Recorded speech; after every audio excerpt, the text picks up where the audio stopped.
Are these statues? No. These are people. Duh. They were probably followers of the god of salt. How did they become this way? What in the world is hidden deep in this ruin?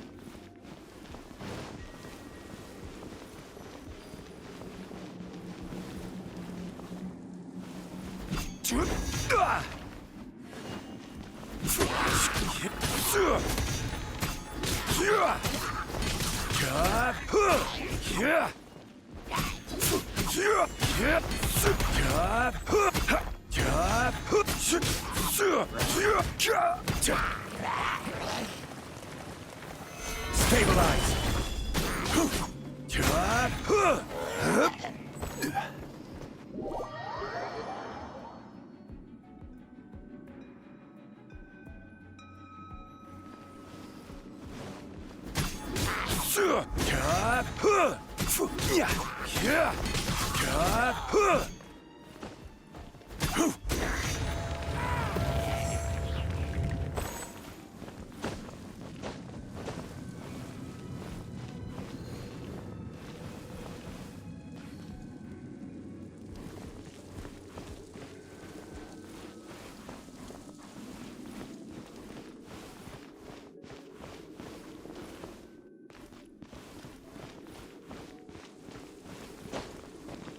Quake!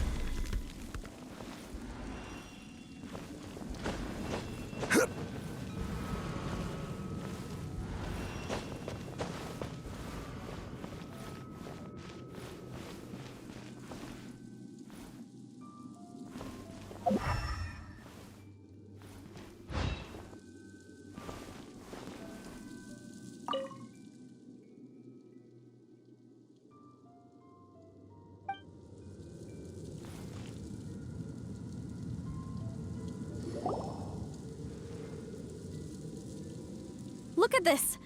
It's filled halfway with salt. It just looks like a fancy salt holder. Seems like the god of salt was a god lacking in treasures. According to my knowledge, it's no ordinary vessel. Although it is only half full, it is also forever half full. That is to say, it is bottomless. What? You're saying that even if I pour the salt out, the amount inside won't change? Exactly. Able to produce endless salt. The god of salt is powerful indeed. Finally, after all that effort, I've found precious treasure. I claim this as mine. I just need to pour the endless salt into 1,000 or 10,000 bags. I can sell it and make a fortune. Hey, how can you use a relic of the god of salt for such a shallow pursuit? If Mr. Clement wants this salt chalice, then the next object we find will belong to Miss Wanyan, according to the contract agreed upon. Of course, as we agreed. But how can anything be worth more than this rare find? Since we have a contract, it's no use for me to fight with him. Then let's move on, shall we?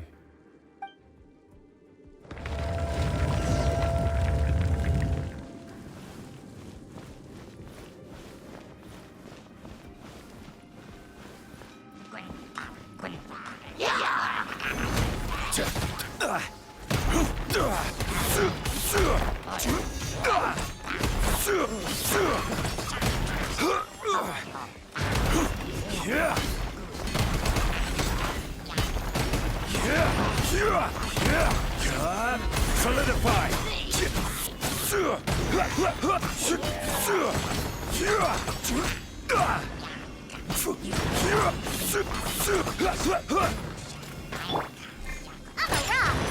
Don't waste my time.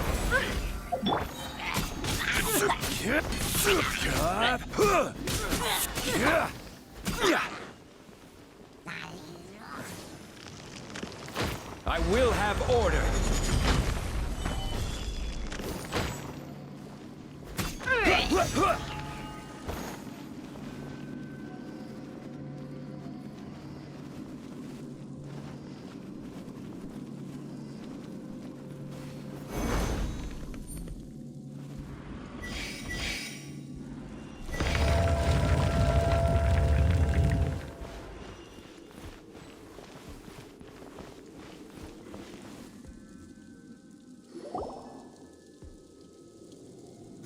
Just a simple ruler. It doesn't look to be worth anything. This, if I remember correctly, this is some kind of measuring tool. Indeed. But the god of salt imbued it with another power. When you stick this ruler in the ground, the surrounding area will become covered in salt, much like a rising tide covers the earth. The deeper it is stuck in the ground, the more salt will appear. It is essentially a bumper harvest of salt. What? That's even better than the salt chalice! Well then, according to our contract, the salt ruler goes to Miss Wanyan. No, unacceptable. I paid for and organized this entire expedition. Why should I get the short end of the stick? And this girl has been useless! Why would she get anything? So you are saying you want to break the contract? So what if I break it? Now that I've seen how the mechanisms in this ruin work, I no longer need you. Let's not forget who hired who here. Why should I let you make the rules? Because you agreed to a contract. Rex Lapis once said, "Ones who break their contracts shall suffer the wrath of the rock." That is one of your Liyue gods. I am from Snezhnaya. I will suffer the wrath of the rock. You may find it rather unpleasant. Pay your dues.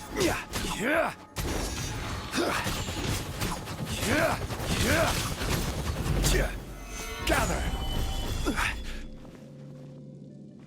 Leaving so soon.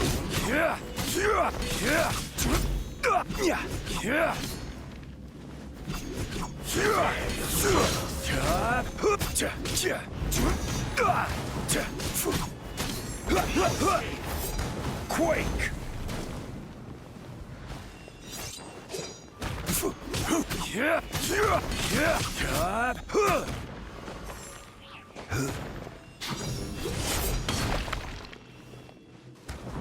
No escape.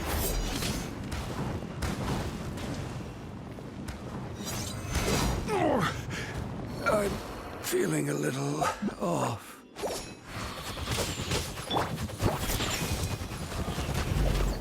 Let's go, let's go!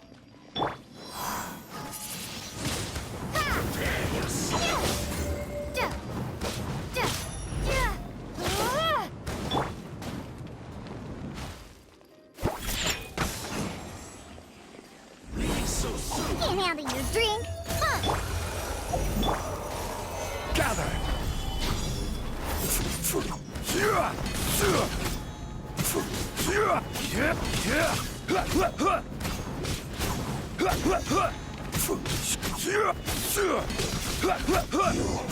Can't run from death. I shall confiscate your treasure as well. You are not worthy to continue any further into the ruin. Leave this place. Oh, darn you! Just you wait.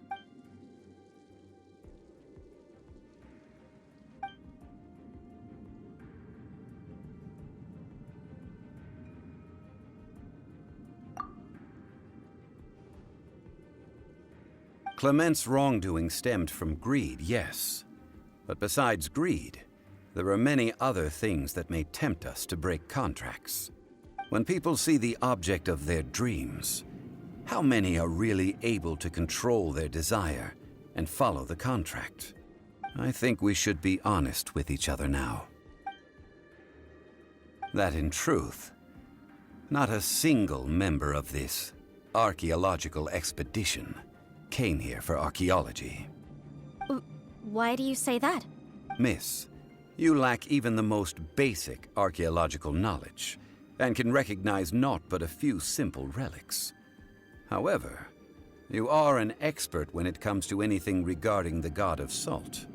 You aren't interested in archaeology or relics. What you're really interested in is the god of salt. I believe those legends about the god of salt that you mentioned on the Pearl Galley are passed down between generations at Yinyuan Hall. Okay, that's enough. Sir, you are indeed a man of great knowledge and talents. I seem to have been right to seek you out once I plucked up my courage. You're right. I'm not a scholar of archaeology. I come from one of the 8 trades under the jurisdiction of the Qixing, Yinyuan Hall of the salt industry. Our ancestors were those protected by the god of salt all those years ago, when the Archon War engulfed the land in chaos.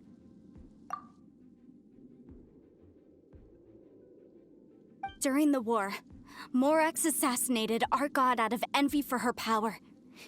He left us alone and lost in the world. We hate him! But this is Morax's Liyue after all. And its history is written as he wishes. So I seek proof of Morax's guilt. He has blood on his hands and cruelty in his heart. We agreed to a contract that we will face the truth head on, didn't we, Mr. Zhongli? You must judge this history fairly. Naturally, of course. But I must add, Liyue is no longer Morax's Liyue. Come with me. All the answers you seek lie ahead.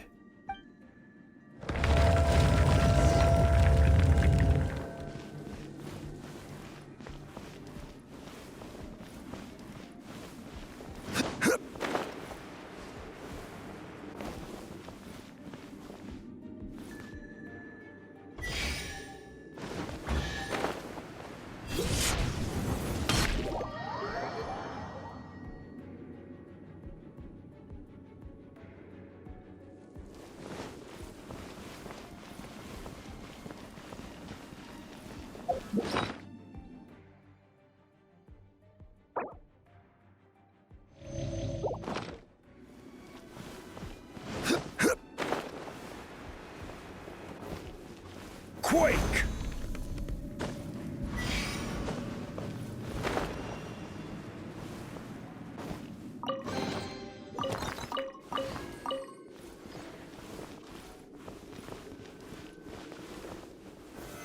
Solidify!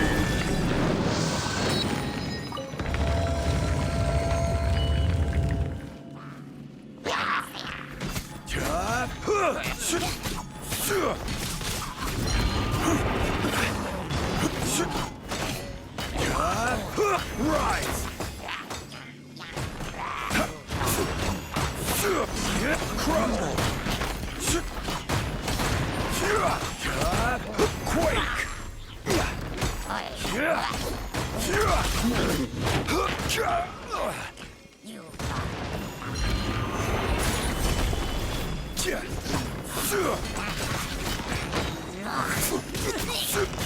Order guide you.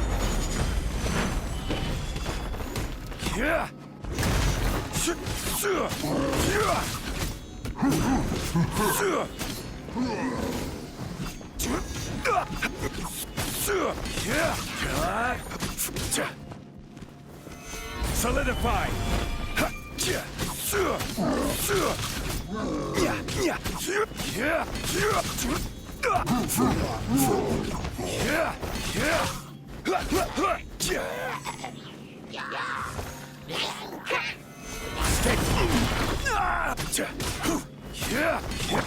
Think you can bully me?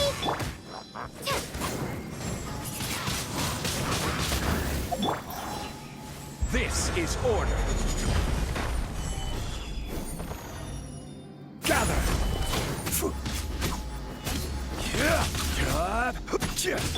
Big monsters! Where'd that come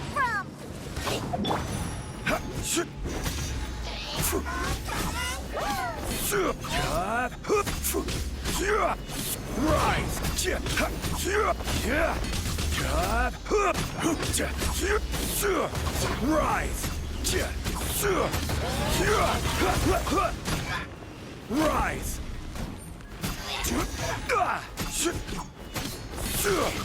Gather!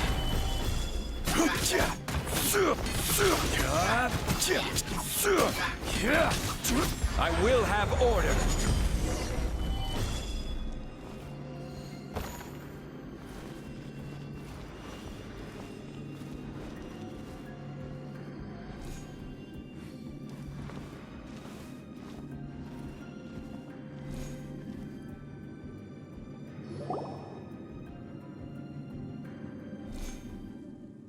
This is a sword? Aha! It's a broken sword! This is proof! This proves that the God of Salt had to fight back against the evil Morax. But sadly, she was defeated. The power of this sword surely is much greater than that of the Salt Chalice and Salt Ruler. If we can repair the sword, then we can show the world the mighty power of the God of Salt. 2 pieces of a broken sword. From an archaeological perspective, these are 2 separate relics. According to the contract, you can only claim one. Why? We were alternating claims to treasure, true. But Clement is no longer here. Yes, but the only one object per claim clause still holds true. You cannot take 2 relics at the same time. This logic! When there's a contract, nothing can be allowed to slide. If the contract is not followed, then it is broken. No! If I only take 1/2, then it can't be repaired, and the power of the God of Salt cannot be restored. No matter what, I must be faithful to her. Even if it breaks the contract, I don't care. So you are already decided? Then there is a price to pay for breaking the contract. That is to say, you consign yourself to suffer the wrath of the rock. That's okay. The God of Salt gave up her life to protect her people. My sacrifice is nothing compared to that. Punish me however you want. Just let me take this proof of my faith. Perhaps that punishment would be easier for her.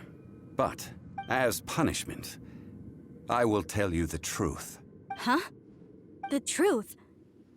You mean the truth is my punishment? Yes. The truth that I am about to tell you shall be your price to pay for breaking the contract.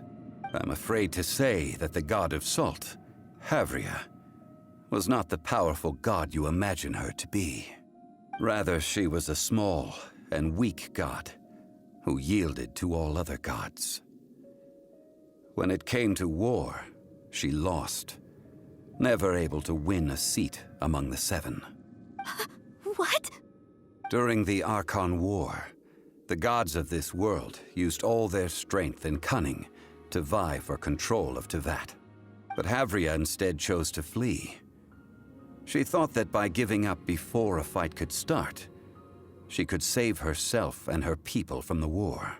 However, during such a long war, there is no end to the advances of aggressors. After making countless concessions, Havria lost all of her lands, until only one small haven remained. No. No! It can't be so. In her last days, she had not even a single blade to defend her people with. Not even a single blade? This sword is not a relic belonging to the God of Salt, but is instead the murder weapon used to kill her. Murder weapon? No! That's not true! That can't be true! You're trying to test my faith in the God of Salt. As I said before, I only state the facts. Preposterous! You are a follower of Morax! Don't try to trick me!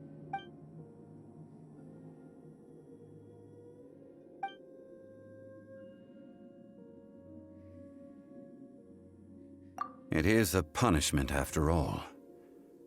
I did not want to tell her such cruel facts, but the contract was broken. Let's follow her deeper into the ruin.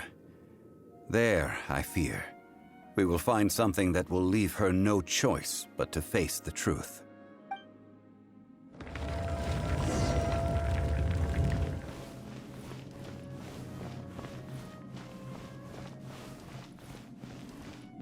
Salt and betrayal.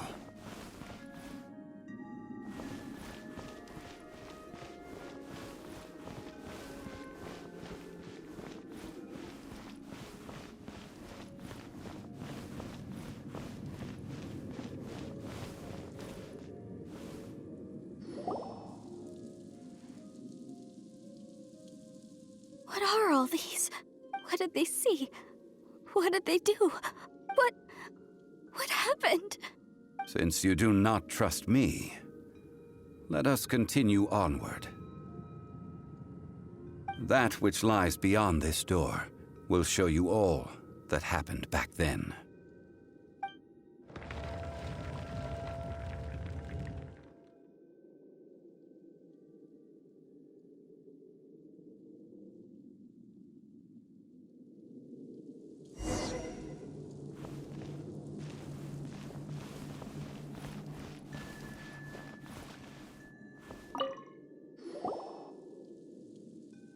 This is the scene of the crime. Havria's body dissipated, leaving nothing but these traces of salt.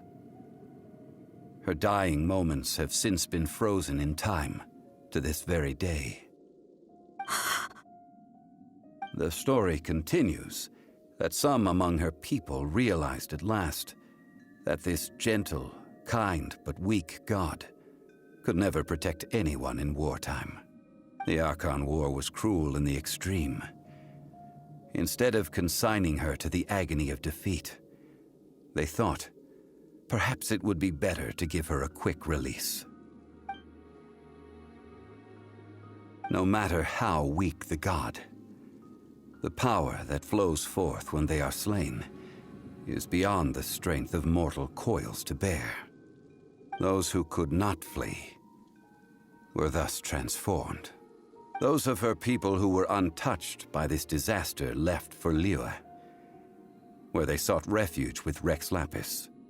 Their descendants feared Havria's remnants and lived in terror that she had laid upon them an eternal curse. So they risked their lives to come here, to break the sword and offer up obeisances in hopes that her anger might be appeased. But they need not have done so. For how could a god who had never once resisted, even till the end, nurse hatred for her people in her heart? Even if this is so, I can't! This must be a lie. A false history, all of it! Don't you dare try to shake my faith!